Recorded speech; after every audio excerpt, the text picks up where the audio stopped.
feeling is that this was a very important thing that was added that is in the Vancouver Charter. It's not part of our procedure bylaw. It's actually embedded in the Charter, which is very much like, almost like the Constitution of the Park Board. So I think that,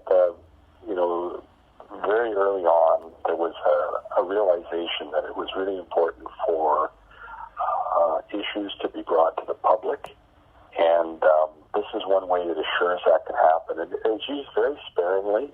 In my 9 years at the park, I can only think of a few times that it's been used. A tool, often of the minority, to get an issue before the public that may otherwise not be discussed. Well, if you read the report, the staff report states that there are other ways for to get issues on the table to be discussed. But if you actually look at the reality of that, for instance, if a minority commissioner brings forward a motion that is seconded by another commissioner, in the present situation with a majority of 5 in a coalition, they can very easily table that motion, and it's off the table and it's gone.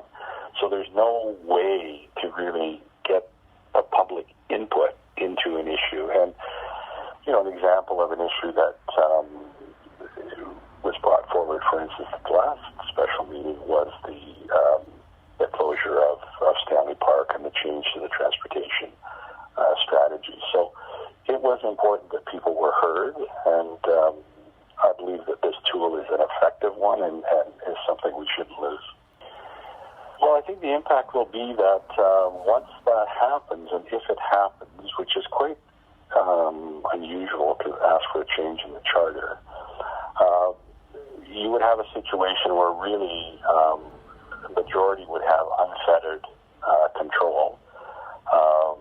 The chair would then be the only person that could call a special meeting, or the majority of commissioners. So as it is now, any 2 commissioners can call a special meeting, and that would be gone, so that it would actually diminish the authority of an elected commissioner, and I'm very concerned about that.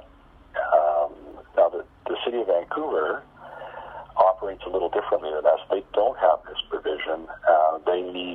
They work under the rules that are being suggested for the Park Board.